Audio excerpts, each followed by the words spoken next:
Të dashur teleshikues të televizionit të shqiptarëve të Amerikës, sot në emisionin tonë Argument, kam ftuar avokatin Renis Nushaj, kandidat për të zgjedhur senator në shtetin e Michiganit, në senatorët e zgjedhur për Lansing, i cili ka filluar fushatën e tij elektorale, atë paraprake të grumbullimit të fondeve për të qenë një senator me origjinë shqiptare brenda legjislacionit të shtetit Michiganit. Është krenari që të kemi shqiptarë të cilët të angazhohen si në pushtetin lokal ashtu dhe në pushtetin qendror. Zoti Renis është i mirënjohur nga komuniteti ynë për vite me radhë, për veprimtarinë e tij ligjore si avokat, por ai kërkon të bëjë një hap më tej, një hap drejt angazhimit të tij në politikë, dhe ne mbështesim çdo shqiptar amerikan në drejtim si të politikës lokale, të cilës do parti qoftë, për të na bërë ne si komunitet të realizojmë atë që duhet ta bënim ndoshta më përpara në kohë, për të qenë të pranishëm aty ku merren vendimet brenda qeverisë lokale apo qeverisë qendrore.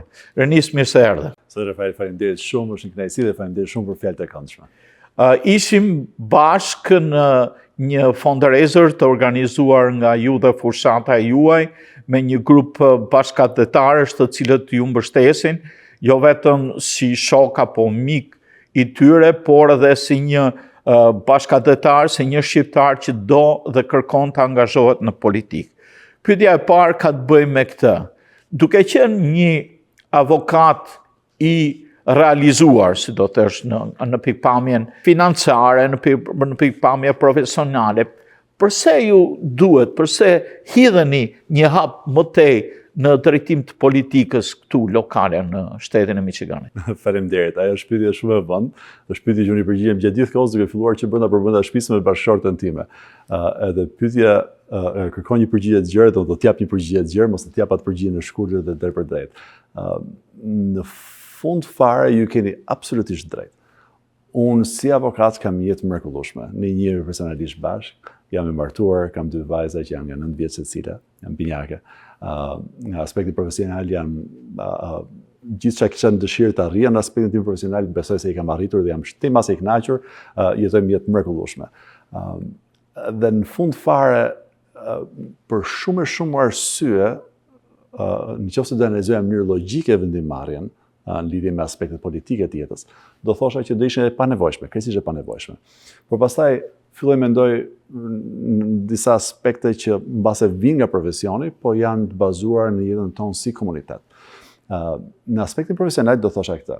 Si avokat, unë kur përfaqësoj individa për korporata apo bizneset tona të komunitetit tonë, sepse jam me fat që përfaqësoj komunitetin tonë në vijat përgjithshme. Çfarë bëj? Mundohem që brenda parametrave të ligjeve të jap zgjidhje problemeve të atij individi, apo atij bashkëkombësi që kemi, apo atij biznesi, në mënyrë që ata problemi që ka dalë përpara, të japim një zgjidhje sa më pozitive që të jetë mundur. Por në fund fare, edhe unë jam 16 vjeç që jam avokat sot. Në fund kam arritur në këtë konkluzion, që është mbasi konkluzioni pa evitueshëm për të gjithë neve, pa rëndësi ka çfarë profesioni janë, që të japë zgjidhje individuale të problemeve të komunitetit tonë, mbase është e pamjaftueshme. Shumë sa aq duhet të bëjmë. Dhe për ne që kemi aftësinë të bëjmë diçka më shumë, është e nevojshme, është e detyrueshme që të bëjmë më shumë. Unë shikoj që zgjidhjet sistematike të problemeve sistematike që kemi janë të nevojshme. Edhe analiza më banale që bëj zakonisht dhe që jap si shpjegim është kjo. Nëse dikush merr një gjop trafiku, ku del nga një rrugë dhe thjesht i pret rrugën dikujt dhe dikush e godet, krijon një aksident. Personi zakonisht mendon, okay, bëra gabim, do marrë të gjopën, do marrë topik, do marrë një avokat që të më kursej ato sanksionet më të ashpra të ligjit të rrugës, të drejtimit të mjeteve, edhe aty mbaron analiza. Për mua si avokat, nëse shikoj që ka ajo një rrugë, mbas atij problemit që krijove ti, ai problem ndodhet 3 herë tjera gjatë javës, 10 herë tjera gjatë muajit, ndodhet 100 herë në vit, problemi nuk është më ka i drejtuesi atij ato mjeti.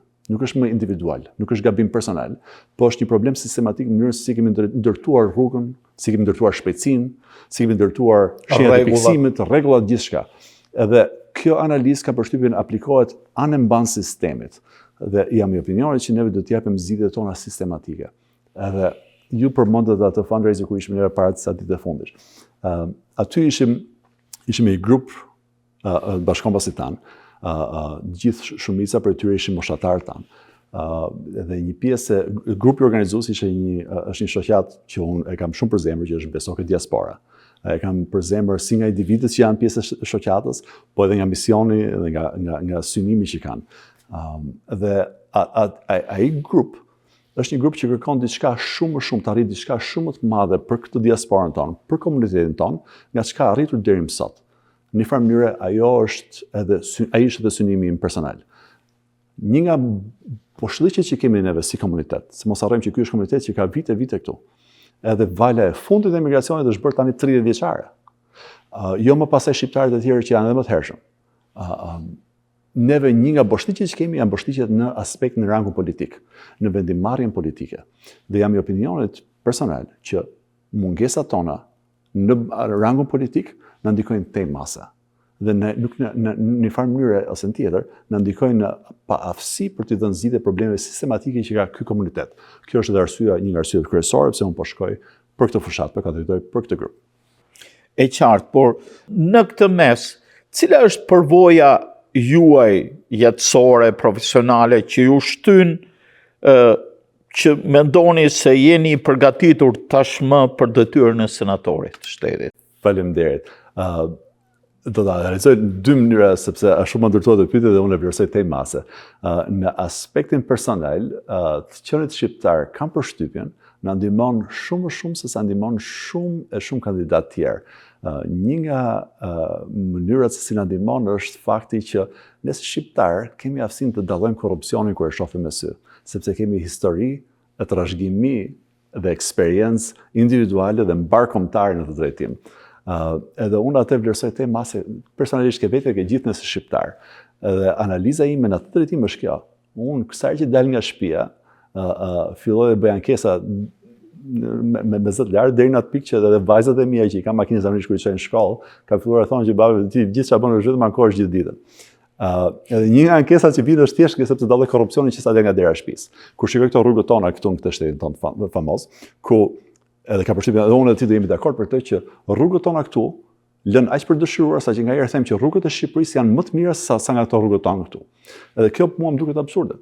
Më duket absurde për arsye se detyrimisht ne paguajmë taksa thjesht për privilegjin që të parkojmë shtëpinë ke këto qytete ku jetojmë.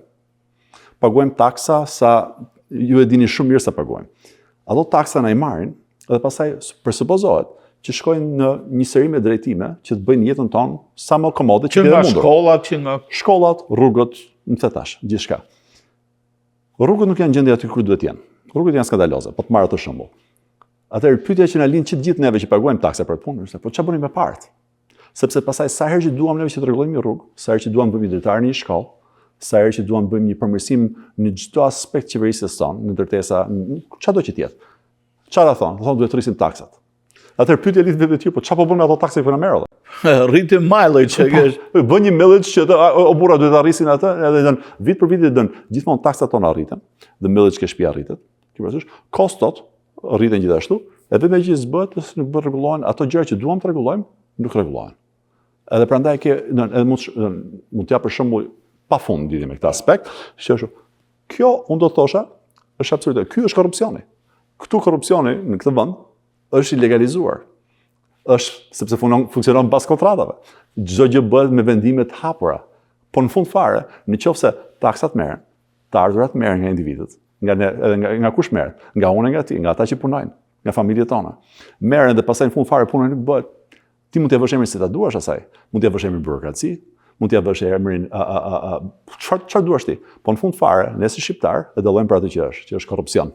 Jo, ne jetoj në Stalingajc para disa kohësh kishte një problem të tillë me këta grumbullimin e plerave, me një kompani, nuk po përmend emër, por këto dalin se dalin sistemet, jo po vjen një kompani tjetër, jo po ashtu, po kështu e njëjta gjë është edhe me, po shifshin pastrimin e borës këto ditë. Një rrugë ishte pastruar, rrugët tjetër dhe një ditë më vonë e pa pastruar, dhe ajde. Absolutisht. Edhe këto janë gjërat që të çmenin kur jenë në jetë normale, ditë për ditë, duke marrë me 100 milion gjërat e tua që merr zakonisht, në profesion, me familjen, me thetash, gjë e fundit që ke nevojë të mendosh është mendosh për këto realitete. A do pastrohet bora apo jo? Është absurditet ta mendosh, sepse nuk është se jetojmë në një vend botës tretë. Vendin e botës tretë gjanëm e kemi lënë mbrapa. Kemi ardhur në vendin më të pasur në historinë e njerëzimit. Jo më të pasur sot, po gjatë gjithë historisë njerëzimit. Dhe të kemi këto lloj problemesh neve në këtë shtet, një shtet për 10 milion banorësh, një shtet ku ka të ardhura pafund, ku ka biznes, ka punë, ka progres, kjo është absurde ta mendosh. Prandaj edhe unë kandidoj. Nga ana tjetër, ditë të them që përveç kësaj aspekti personal, aspekti profesional më ndihmon në këtë aspekt, në aspektin e kandidimit, dhe ka përshtypjen ka përgatitur për atë punë. Unë që para se të bësh avokat mes periudhës ku mbarova shkollën e lartë dhe pastaj shkova në juridik, unë punova në Washington DC për senatorin tonë atëhershëm që ishte Carl Levin. Edhe në një farë mënyrë kam eksperiencë brenda një organizate si ajo, që është organizatë legjislative e shtetit amerikan. Ky rol që po synoj është gjithashtu rol legjislativ. Normalisht puna ime si avokat ka ndihmuar gjatë gjithë viteve që të merrem me ligjet e këtij vendi dhe i njoh mirë ato, ligjet e shtetit tonë.